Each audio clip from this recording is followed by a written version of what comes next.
Isto posto, o Freud tem coisas dele que simplesmente eu falo que ele estava fumando alguma coisa naquele charuto dele lá.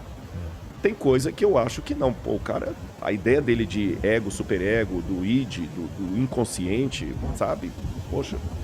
Só que o Freud, aí foi uma escorregadela feia, ele começou a abandonar o discurso de Deus.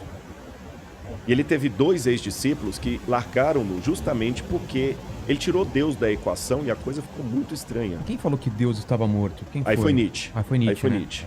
Mas os 2 discípulos de Freud que decepcionaram-se com ele foi Jung, Carl Gustav Jung, e Viktor Frankl, que fundou a terceira escola de psicanálise de Viena.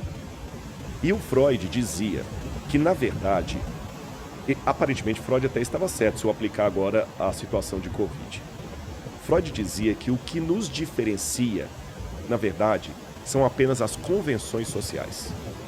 Por exemplo, por que a rainha da Inglaterra vai sentar e comer de maneira toda nobre, com talheres, Vários talheres, vários copos. colocando assim, e aquele menino talvez que está lá na Etiópia passando fome vai comer com a mão de qualquer jeito? Eles disseram, Freud dizia, por causa das convenções sociais. A rainha Elizabeth, eu estou dando um exemplo, não é Freud que dá esse exemplo, ela só come com delicadeza porque tem comida suficiente para ela e para todo mundo.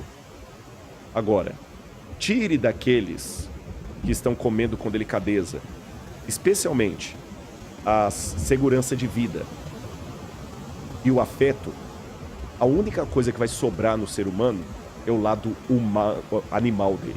Aí Freud foi bem darwinista. Total. Na época até namorou um pouquinho com o darwinismo social, que é uma digressão do darwinismo original. O darwinismo social é aquele que acha que realmente é a lei do mais forte, eu vou te matar porque eu... Ou seja, segundo a teoria de Freud, eu não estou atacando essas jujubas aqui, porque eu sei que se eu quiser comer a jujuba, eu como, e tem pra mim, tem pra você e tem pra todo mundo que tá aqui. Agora, coloque-nos numa situação de crise Só e tem fome. essa jujuba... Cara, eu vou virar um Jason aqui, vou te matar, e você vai virar um Fred Krueger, vai tentar me matar pela jujuba. Sai fora a educação, o primeiro você. Aí o Viktor Frankl, os 3 eram judeus. Freud era judeu, Jung era judeu, Viktor Frankl era judeu. O Viktor Frankl foi apanhado pelos nazistas e foi para 2 campos de concentração, Dachau e Auschwitz. E o Viktor Frankl sofreu muito. A esposa dele foi morta, ele estava casado com ela há menos de 6 meses, foi morta em Auschwitz. A mãe dele, o pai, a irmã dele sobreviveu, mas ele pensou que ela tinha morrido também. E o Viktor Frankl, quando ele esteve em Auschwitz, ele viu a miséria total. Só que quando ele saiu de Auschwitz, ele criou a terceira escola de psicanálise de Viena com a logoterapia. E o Viktor Frankl fez uma crítica ao pensamento do seu mestre Freud. Ele falou assim, olha, o meu professor Sigmund Freud, felizmente, saiu da Europa antes de ser apanhado pelos nazistas. Só que eu vi na prática o que Freud teorizou sentado nas poltronas vitorianas da sociedade austríaca. Por quê?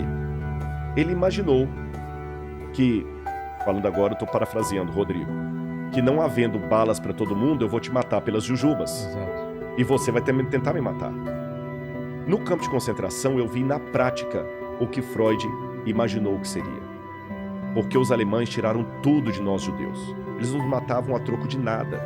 Viktor Frankl diz que até isso virou cena de um dos filmes de cinema, que tinha um chefe, a nazista, que ele ficava ensinando o menino dele, tiro ao alvo, com judeu. Você tá trabalhando assim, daqui a pouco, pá! Cai uma pessoa morta do seu lado, você continua trabalhando, você pode ser o próximo. Então ele viu ali, eles nos tiraram tudo.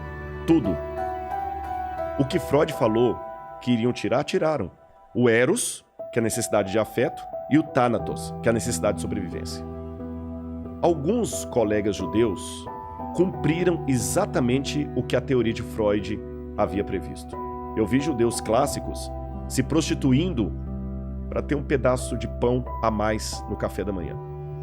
Eu vi judeu matando sufocado o outro judeu só para roubar as botas dele. Eu vi judeu roubando a sopa do outro judeu. Agora, ao mesmo tempo que eu vi isso, eu vi alguns se tornando heróis. De que maneira?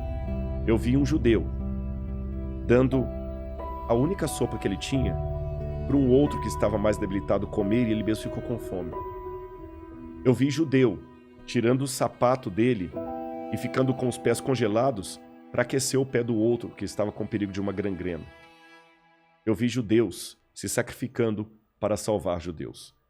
Então, pela experiência prática de Auschwitz, eu aprendi que, diferente do que Freud teorizou, as crises não são aquilo que nos iguala, querendo roubar a jujuba. As crises são exatamente aquilo que nos diferencia.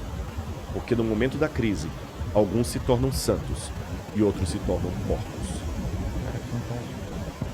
Então, E é verdade. esse momento de crise que nós estamos vendo, exatamente da pandemia, loucura de política, que agora... Político roubando oxigênio. Roubando oxigênio e tudo mais, as pessoas se matando por causa de posição partidária e política, cheia roubando o lugar da de coisa fila de tudo e tal. vacinação. Esse é um momento caótico.